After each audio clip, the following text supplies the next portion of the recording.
Yan o. Ang sarap-sarap ano.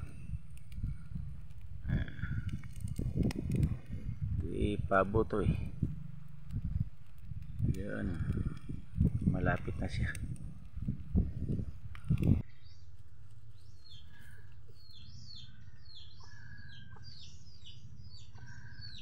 Ito po, mainihaw ako na pabo para to sa mga aso namin. Kasi yung aso namin ay wala ng ulam eh. Kaya ito lang muna pabo. Laki oh. Yan. Medyo malambot na. Malambot na. Dito.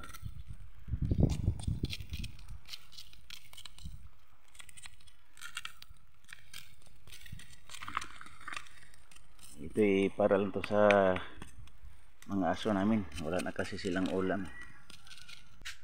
Ayun na mga kaigay. Hihiwain muna natin. Tapos ilagay natin sa malaking kaserola or kaldero. Sabi tayo, may kaldero yun eh. Malaki. Tapos lagyan ko siya ng kunting rice para maging roscaldo siyang labas. Kasi masasarapan sila dyan eh. Yung mga aso ko talagang malakas kumain dyan. Ayan o, yung mga aso ko. Kaya yun, lagyan ko yan ng kunting rice. Maging roscaldo na. Kasi yan ang gusto nila eh.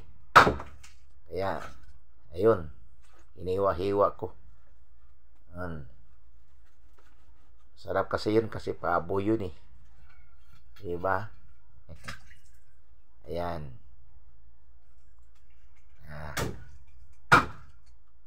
Pa. Ayan. Hiwa-hiwaling.